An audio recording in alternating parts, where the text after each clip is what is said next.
Hello student, welcome to my YouTube channel Akhil math classes. तो आज इस क्लास में हम डिस्कस करने वाले हैं क्वेश्चन नंबर 12। ओके, तो चलो स्टार्ट करते हैं सवाल। तो सवाल ये है, two concentric circle have radius 14 centimetre and 7 centimetre respectively, find the area of the spaces between them. तो यहाँ पर सवाल हम बोला है दो कंसेंट्रिक, मतलब यहाँ पर सर्कल है, two concentric circle. Concentric circle मैं आपको बताया था क्या है, फिर से बता दूंगा। यहाँ बोला कि रेडिया उनके दोनों का जो दो सर्कल होंगे, एक सर्कल बड़ा सर्कल होगा, उसके अंदर और एक सर्कल होगा, ठीक है। एक है बड़ा वाला सर्कल का रेडियस है 14 सेंटीमीटर और दूसरा का है 7 centimetre respectively. Find the area of the spaces between them, ठीक है। तो सवाल बोल रहा है कि उसके बीच में क्या होगा, 14 और 7, ऐसे याद रखते हैं, बड़ा वाला 14 उसके वाला 7, ठीक है। चलो अब देखो स्टार्ट करते हैं सवाल। ब्लैक कहाँ गया, ये रहा। देखो तो स्टार्ट करते हैं, चलो सारे बच्चे आ जाओ, आ तो गए होंगे सब। देखो तो सवाल ये था, ये है बड़ा सर्कल, छोटा लग रहा है, इसके ऊपर और एक सर्कल बनाते हैं। बड़ा वाला सर्कल इसके ऊपर ऐसे है। अरे अरे अरे कहाँ चला गया, ये रहा हमारा सर्कल, ठीक है। मुझे इतना गर्मी लग रहा है कि मुझे एसी चलाना पड़ा। एक्चुअली इस समय में एसी चलाते नहीं है, बट मैंने एसी चला के मैं शूटिंग कर रहा हूँ ठीक है। पसीना पसीना हो जाता हूँ, इसलिए मैंने एसी को ऑन रखा है। चलो ये हो गया हमारा सवाल। ये रहा हमारा कॉन्सेंट्रिक सर्कल, एक बड़ा सर्कल, उसके अंदर एक छोटा सर्कल, ठीक है। आपको सबको दिख रहा है, अच्छा। तो सेंटर है बीच में, यहाँ पर ये जो सेंटर है वो दोनों सर्कल के लिए है सेंटर, ओके। अच्छा, तो पहला जो छोटा वाला जो सर्कल है, छोटा वाला सर्कल, उसका रेडियस ये रहा हमारा। इसका नाम ले लेते हैं, सीधा रखते हैं इसको, लाइन को। इसका आप नाम ले लो OA। तो O है हमारा रेडियस है, इसको R1 ले लो, इसको R1 ले लो आप, स्मॉल R1, ठीक है। अच्छा, बड़ा वाला जो सर्कल है उसका रेडियस हम लेते हैं R, यहाँ पर इस साइड में ले लो, साइड में ले लेते हैं। ये ले लो आप OB ले लो, और इसको आप मान लो R2, ओके। यहाँ तक सबको समझ में आ रहा है। तो जैसे ही हमने यहाँ पर नेमिंग दे के उसके बाद यहाँ पर लिखा है, तो उसका जो मेजरमेंट है वो भी हम लिख लेते हैं इसको। बड़ा वाला कितना था, तो कितना था, 14 था आई थिंक, हाँ 14 सेंटीमीटर था। तो ये जो OB है ना, ये बड़ा होगा ना, तो ये है हमारा 14 सेंटीमीटर, R2 है हमारा 14 सेंटीमीटर, और जो R1 है बच्चों वो है 7 सेंटीमीटर, ठीक है। यहाँ तक किसी को समझने में दिक्कत नहीं हो रहा है, ओके। यहाँ तक सबको समझ में आ रहा है। हमें क्या बोला है कि दोनों कंसेंट्रिक सर्कल जो उनके अंदर जो स्पेसेस है वो स्पेस निकालो। कौन से स्पेस के बारे में बात कर रहा है वो, ये वाला स्पेस, ये वाला जो स्पेस आपको दिख रहा है, इस वाले स्पेस के बारे में वो बोल रहा है। तो ये वाले स्पेस का हमें एरिया निकालना है, ठीक है। ये वाला जो स्पेस है इसका हमें एरिया निकालना है। तो कैसे निकलेगा एरिया, बताओ मुझे। बहुत बच्चों ने तो कर भी लिया होगा, कैसे एरिया निकालेगा बताओ मुझे, ध्यान से चीज़ को देखो, कैसे एरिया निकलेगा। हमें दो सर्कल, एक बड़ा वाला सर्कल है, एक छोटा वाला सर्कल है, इनके बीच में जो एरिया फॉर्मेशन हो रहा है, ये वाला खाली जगह है। बड़ा वाला सर्कल छोटे वाला सर्कल के अंदर जो खाली जगह है, ये वाला खाली जगह है, खाली जगह को मैंने यहाँ पर शेडिंग कर दिया है, ठीक है। इस जगह का हमें एरिया फाइंड आउट करना है। तो हम क्या करेंगे बच्चों, पहले बड़ा सर्कल का एरिया निकाल देंगे, उसके बाद छोटे वाला सर्कल का एरिया निकाल देंगे, बीच में जो उसको माइनस कर देंगे, बड़ा वाला सर्कल को एरिया को माइनस कर देंगे छोटे वाला सर्कल के एरिया के साथ। माइनस करने पर क्या होगा, ये जो बीच वाला पोर्शन है वो निकल जाएगा। सिंपल सा बात है। अगर हम 14 सेंटीमीटर लेकर हम बड़े वाला सर्कल का एरिया निकाल लेते हैं, ठीक है, उसके बाद इतना वाला पोर्शन हमें नहीं चाहिए, सिर्फ हमें इतना ही चाहिए, जो स्पेसेस है वही चाहिए। तो ये छोटा वाला सर्कल एरिया निकाल लेंगे, इसको वहाँ से हटा देंगे, मतलब ये छोटा वाला सर्कल को यहाँ से वहाँ से हटा देंगे, बड़े वाले सर्कल से इतना हटा दो, तो क्या हो जाएगा, ये रिमेनिंग बच जाएगा आपका, ये वाला पोर्शन जो मैंने लाइन दिया है, शेडिंग पोर्शन। चलो सबको समझ में आ गया है, मैं इसको अब सॉल्व करते हैं। चलो तो पहले यहाँ पर जो मैंने रेडियस लिखा है उसके बारे में पहले मैं यहाँ पर लिख देता हूँ। पहले स्टेटमेंट आपको चाहिए ना, तो स्टेटमेंट यहाँ पर लिखो, आप अभी लिखो, लेट, पहले यहाँ लिखो, ये two concentric circles, two concentric circle of radius कितना है, 14 सेंटीमीटर एंड 7 सेंटीमीटर। पहले ये स्टेटमेंट आपको लिखना है, two concentric circles of radius 14 centimetre and 7 centimetre. Late the radius of the bigger circle, जो बड़ा वाला जो सर्कल है, let the radius of the bigger circle, क्या है रेडियस, यहाँ पर आपका मर्जी, आप नेमिंग लो या फिर R1 लो, कुछ दिक्कत नहीं। Late the radius of the bigger circle क्या है, क्या माना है हमने, बिगर सर्कल रेडियस को हमने क्या माना है, OB। Late the radius of the bigger circle OB कितना है, ठीक है बच्चों। मैं यहाँ पर नेमिंग यूज़ नहीं कर, मैं यहाँ पर नेमिंग यूज़ ना करके मैं यहाँ पर R1 यूज़ कर रहा हूँ, ठीक है। तो मैं यहाँ पर R1 लिखने वाला हूँ। Late the radius of the bigger circle, जो बड़ा वाला सर्कल जो रेडियस है उसको मैंने यहाँ पर माना है R1, कितना है, let the radius of the bigger circle R1 equal to, आप यहाँ पर लिख दो, पहले इसको वैल्यू ना लिखा हम ऐसे लिखते हैं, let the radius of the bigger circle equal to R1 लिखो, पहले यहाँ पर मेंशन कर दो कि R1 हमने लिया है, बाद में वैल्यू लिखेंगे, ठीक है। पहले ऐसे लिखो, उसको फिर दूसरा स्टेटमेंट लिखो, late the radius of the inner circle या फिर smaller circle, late the radius of the smaller circle कितना है, R2, ठीक है। तो पहले मैं यहाँ मेंशन कर दिया हूँ कि बड़ा वाला सर्कल का है बड़ा, late the radius of the bigger circle कितना है, R2 है, सॉरी यहाँ पर R2 है, ये R2 है, नीचे वाला R1 है, छोटा वाला R1 है, ठीक है।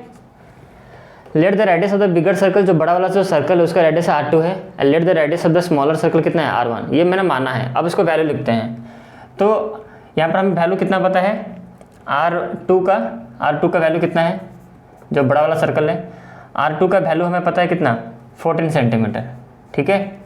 और R1 का वैल्यू हमें पता है 7 centimetre.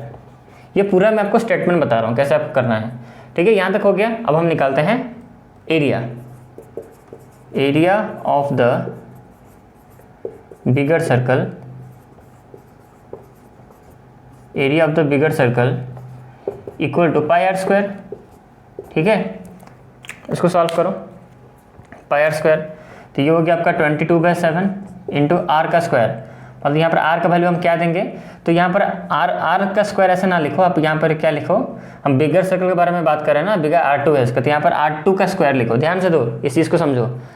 Area of the bigger circle क्या लिखेंगे, पाई, आप बोलो सर पाई R स्क्वायर तो फॉर्मूला होता है, ठीक है, पाई R स्क्वायर। अच्छा और एक स्टेप यहाँ पर कर दो, नहीं तो आपको अगर यहाँ पर दिक्कत हो रहा है आप ऐसे करो, area of bigger circle pi R square, ये तो फॉर्मूला है, पाई R स्क्वायर है, पाई R स्क्वायर क्या है, फॉर्मूला है area to find the area of the circle, that is pi R square formula.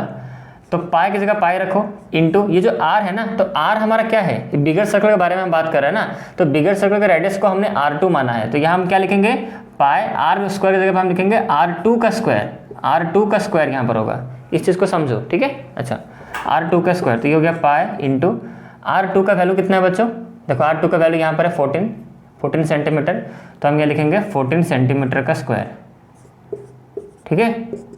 इसको ऐसे इसको सॉल्व करो, इसका आंसर निकलेगा आपका, इसको हम सॉल्व करते हैं, कितना आंसर निकलेगा, 14 का स्क्वायर कितना होता है, 196 होता है, तो 196 सेंटीमीटर स्क्वायर, ठीक है। अच्छा तो अब यहाँ बच्चे बोलेंगे सर आप इसको यहाँ पर वैल्यू क्यों नहीं पुट कर रहे, 22/7, तो इसको हम वैल्यू में नहीं पुट करने वाला हूँ, ठीक है। मैं एक यहाँ पर एक मेथड अप्लाई करूँगा, आप उस चीज़ को समझना, मैं आपको बाद में बताऊँगा वो चीज़, पहले दूसरा का निकाल लेते हैं पहले, ठीक है। अब हम निकालते हैं छोटा वाला सर्कल का, यहाँ पर स्टेटमेंट हम लिखेंगे area of the smaller circle,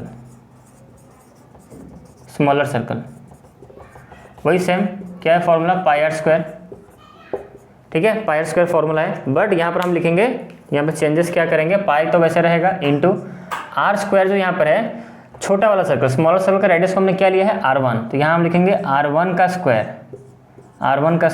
तो ये हो गया पाई आपका, R1 कितना है बच्चों हमारा, R1 है हमारा 7 सेंटीमीटर, तो यहाँ लिखेंगे 7 सेंटीमीटर का स्क्वायर, ठीक है। इसको हम सॉल्व करेंगे तो आंसर कितना होगा, पाई का पाई वैसे रखो, ये हो गया आपका 49 सेंटीमीटर स्क्वायर, 49 सेंटीमीटर स्क्वायर।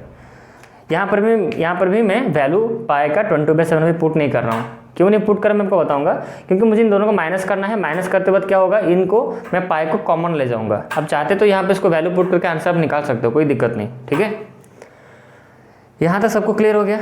अच्छा तो ये रहा हमारा बिगर सर्कल का एरिया, ये रहा, मैं इसको बॉक्स में रख देता हूँ, बिगर सर्कल का एरिया ये रहा मेरा, और ये रहा मेरा स्मॉलर सर्कल का एरिया, ओके। यहाँ तक कोई दिक्कत नहीं। अब हम निकालेंगे एरिया ऑफ ये जो स्पेसेस बिटवीन देम, जो सवाल में पूछा था ना मैं, वो हम निकालेंगे। तो बच्चों इसको आप लिख लो, इसको मैं रब करने वाला हूँ, ठीक है। यहाँ तक आप इसको लिख लो जल्दी से। अब मैं यहाँ पर ऊपर लिखने वाला हूँ, देखो ध्यान से, area of spaces between them, उनके बीच में दो जो कॉन्सेंट्रिक सर्कल थे उनके बीच का एरिया पूछा था ना, तो हम क्या करेंगे, equal to area of spaces between them equal to area of bigger circle, area of bigger circle, area of bigger circle minus area of smaller circle. ठीक है, ये स्टेटमेंट आपको लिखना है। तो एरिया ऑफ बिगर सर्कल कितना था हमारा, देखो यहाँ पर कितना था बिगर सर्कल का, ये रहा हमारा। तो हम लिखेंगे पाई, ध्यान से देखना इस चीज़ को, पाई इंटू 196 सेंटीमीटर स्क्वायर। ठीक है, इसको हम माइनस कर देंगे किसके साथ, area of smaller circle. Area of smaller circle कितना था, यहाँ पर लिखेंगे पाई इंटू ये वाला 49 सेंटीमीटर स्क्वायर। या वोल्टेज कम होने के कारण अप डाउन हो रहा है यहाँ पर, कोई दिक्कत नहीं, चलो ठीक है, ये आपको समझ में आ रहा है। तो जैसे मैंने यहाँ पर निकाला था बस वैसे ही मैंने पुट कर दिया। अब मैं क्या करने वाला हूँ, ध्यान से देखो, इसको मैं रब कर लेता हूँ। अब ध्यान से देखना कैसे सॉल्व होगा। ठीक है, ध्यान से देखो, तो इसको मैं ऐसे लिख दूंगा, पाई बच्चों में यहाँ पर कॉमन ले रहा हूँ। ध्यान से देखना, पाई में यहाँ पर क्या लिया, यहाँ पर भी पाई है, यहाँ पर भी पाई है। आपने सब सीखा होगा, फैक्टराइजेशन में आपको सिखाया था कॉमन कैसे लिया जाता है। तो पाई यहाँ पर भी है, पाई यहाँ पर भी है, तो क्यों ना हम पाई को कॉमन लिया जाए। और सेंटीमीटर स्क्वायर यहाँ पर भी है और यहाँ पर भी है, तो क्यों ना उन दोनों को हम कॉमन ले लें। सेंटीमीटर स्क्वायर को भी यहाँ साइड में रखते हैं और पाई को भी यहाँ पर साइड में रखते हैं। ये सेंटीमीटर स्क्वायर को भी यहाँ पर साइड में रखो, तो इसके अंदर बचेगा, मैंने पाई और सेंटीमीटर स्क्वायर को कॉमन ले लिया, क्योंकि पाई और सेंटीमीटर स्क्वायर जो है वो इसमें भी है और इसमें भी है। तो इसमें मैंने पाई और सेंटीमीटर स्क्वायर को मैंने कॉमन ले लिया। तो बीच में यहाँ पे बचते कौन है, 196 माइनस 49, यही बचता है ना। और क्या बचता है बताओ मुझे, यही बचेगा इसके अंदर। तो पाई इसको वैसे रहा इक्वल टू, तो माइनस करो, ये कितना हो जाएगा बताओ, ये हो जाएगा आपका 7। ठीक है, ये हो जाएगा आपका कितना, 8 हो जाएगा। और क्या बचा,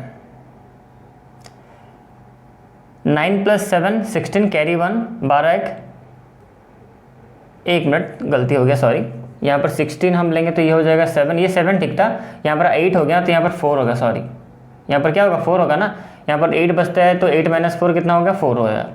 ठीक है, तो यहाँ पर आंसर निकला 147। ध्यान से चीज़ को देखो, अब चाहो तो उसको प्लस करके देखो, ये वाला आएगा 9 + 7 16, कैरी 1 4 4 8 1 9 हो गया, एक तो वैसे रहेगा। ठीक है, समझ में आ रहा है यहाँ पर। अच्छा, अब हम यहाँ पर पाई का वैल्यू यहाँ पर पुट कर देंगे 22/7 इंटू 147। ठीक है, और यहाँ पर जो था हमारा सेंटीमीटर स्क्वायर उसको वैसे ही रखेंगे, यहाँ पर सेंटीमीटर स्क्वायर को यहाँ पर रखेंगे हम साइड में। अब इसको सॉल्व करो, कितना आंसर निकलेगा। अब देखो 7 से डायरेक्टली कट जाएगा, ये देखो ये कट जाता है, देखो यहाँ पर 7 7 2 14 7 1 7, तो क्या बचा बच्चों 22 और 21, इन दोनों को मल्टीप्लाई कर दो सेंटीमीटर स्क्वायर। ठीक है, मल्टीप्लाई करो, चलो इसको सॉल्व करते हैं, कितना आंसर निकलेगा। 21 × 2 कितना होता है 42। ठीक है, तो 42 का 2 कैरी 4, ओके, फिर से 42 और फिर 4 46 462 सेंटीमीटर स्क्वायर। ठीक है, यहाँ तक किसी को दिक्कत है तो मुझे बताओ, किसको यहाँ पर समझ में नहीं आया। 462 सेंटीमीटर स्क्वायर, ये रहा हमारा आंसर। ठीक है, लास्ट में आप देयरफॉर कर लिख दो, the area of spaces between them. यही सवाल में पूछा था ना, एक बार देख लेते हैं क्या सवाल में पूछा था।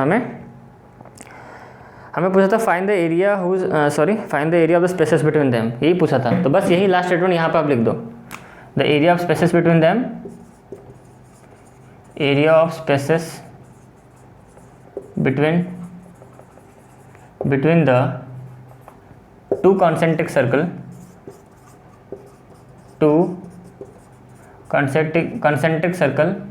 is 462 centimetre square. ओके, चलो ये रहा आपका लास्ट स्टेटमेंट। तो मैंने आपको पूरा यहाँ पर डीपली स्टेटमेंट आपको समझाया। अब चाहते तो अलग से इसका वैल्यू निकाल के यहाँ पर भी 22/7 पुट करके आप इसको करके इसको भी करके आप आंसर निकाल सकते थे, बट मैंने यहाँ पर कॉमन ले लिया। और अगर आपको जल्दी करना है और शॉर्टकट में करना है और जल्दी करना है आपको, तो मैं वो भी आपको मैं बताता हूँ कैसे करना है। देखो आपको जैसे सर और जल्दी कैसे होगा, और जल्दी, ये तो हो गया पूरा क्वेश्चन खत्म हो चुका है। आपको अगर लग रहा है कि नहीं सर हमें और जल्दी करना है, हमें उतना जो आप लिखे थे पहले statement, area of bigger circle, area of smaller circle, हमको नहीं लिखना है, तो ठीक है, और एक मेथड देखो, सिर्फ कैलकुलेटिव पार्ट, कैलकुलेशन जहाँ पर हुआ वहाँ से क्या करना है आपको डायरेक्टली क्या करना है। मैं इसको रब कर लेता हूँ, देखो सीख लो, बस मैं इतना ही रब करता हूँ, और जल्दी कैसे होगा। ये रहा सवाल, आप फिगर बना देना। जो लेट का जो मैंने लिखा था R1 इक्वल टू, वहाँ तक लिख देना, वहाँ तक आपको लिखना ही है। R1 इक्वल टू जो मैंने लिखा था आप नोट किए होगे, वहाँ तक लिख देना है, ठीक है। अच्छा, उसके बाद आपको जो मैंने यहाँ पे जो लिखा था एरिया ऑफ बिगर सर्कल, फिर मैंने उसको निकाला था, एरिया ऑफ स्मॉलर सर्कल लिख के फिर निकाला था, वो दोनों आपको नहीं लिखना है। डायरेक्टली इतना लिखने के बाद R1 इक्वल टू जो मैंने लिखा था, R2 इक्वल टू जो लिखा था, वहाँ से उसको डायरेक्टली आप यहाँ पर चले आओ। यहाँ पर क्या करना है, देखो दूसरा मेथड है, ये सेकेंड मेथड है, ये सेकेंड मेथड है, सेकेंड मेथड, ठीक है। तो वहाँ पर क्या करना है आपको, देखो direct area of bigger circle कितना है, पाई R2 का स्क्वायर था ना हमारा, हाँ, माइनस कर देंगे हम पाई R1 का स्क्वायर। देखो कैसे जल्दी होगा, ठीक है, यहाँ तो समझ में आ रहा है। तो पाई हम लेते हैं कॉमन, पाई आएगा कॉमन हमारा, अंदर क्या रहेगा, R2 का स्क्वायर रहेगा माइनस R1 का स्क्वायर रहेगा, ठीक है। तो ये हो गया आपका पाई। R2 कितना था हमारा, 14 का स्क्वायर, 14 सेंटीमीटर का स्क्वायर माइनस 7 सेंटीमीटर का स्क्वायर, ठीक है। उसके बाद क्या करना है, पाई बाहर ही रहा पाई, ये हो गया आपका 196 centimetre square minus 49 centimetre square, ठीक है। इसको आप सॉल्व करेगा, पाई इंटू ये हो जाएगा आपका कितना, इसको माइनस, जैसे माइनस हमने किया था 147 आया था, तो यहाँ पर लिखेंगे हम 147 सेंटीमीटर स्क्वायर, ओके, ठीक है। यहाँ तक सबको समझ में आ रहा है। देखो उसके बाद यहाँ पर 22/7 यहाँ पर पुट करो इंटू 147, अब इसको कैंसिल करो, ये कितना हुआ 2, 21, तो आंसर आपका हो गया 462 सेंटीमीटर स्क्वायर। देखो कितना हो गया जल्दी, क्या इसमें दिक्कत हुआ आपको, ठीक है। सबको आई थिंक समझ में आ गया होगा कैसे मैंने किया है। वहाँ जहाँ तक मैं आपको समझाया था स्टेटमेंट जो लिखा था R1, ये सेकंड मेथड है, पहला मेथड आपको बताया था, ये सेकंड मेथड। डायरेक्ट आप फॉर्मूला ये चीज़ लिखोगे, डायरेक्ट एरिया बिगर सर्कल का फॉर्मूला आपको पता है, पाई R2 का स्क्वायर का, पाई R1 का स्क्वायर, बट यहाँ पे वैल्यू पुट कर दो, आंसर आपका निकल जाएगा। बट वहाँ तक आपको लिखना है, लेट का पोर्शन तक लिखना है। लेट R1 इक्वल जो मैं लिखा था, फिर R1 का वैल्यू मैंने लिखा था R1 इक्वल टू 7, जो R1 इक्वल टू 7 लिखा था, R2 इक्वल टू 14 सेंटीमीटर लिखा था, वहाँ तक लिखने के बाद उसके बाद नहीं लिखना है, उसके बाद डायरेक्टली आपको यहाँ पर चलाना है, यहाँ पर से पूरा यहाँ कॉपी कर दो, यहाँ पर देयरफॉर करके जो लिखना है लिख देना, ठीक है। आई थिंक क्वेश्चन खत्म होता है यहाँ पर, ठीक है। और बस यही बोलना था कि नेक्स्ट वीडियो में जो बाकी जो क्वेश्चन है 13, 14, 15 क्वेश्चन नहीं 13, 14, 2 क्वेश्चन बाकी है, उसको हम नेक्स्ट वीडियो में करेंगे। अगर आपको वीडियो अच्छा लगे तो वीडियो को लाइक करना, और चैनल को अभी तक सब्सक्राइब नहीं किया हो चैनल सब्सक्राइब कर लो, और बेल आइकन को प्रेस करना मत भूलना, ताकि आपको लेटेस्ट अपकमिंग वीडियो का नोटिफिकेशन मिलते रहे। तो मिलते हैं बच्चों नेक्स्ट वीडियो में, क्वेश्चन नंबर 13 स्टार्ट करेंगे, बहुत जल्दी खत्म होने वाला चैप्टर, चिंता मत करो, ओके, मिलते हैं, बाय।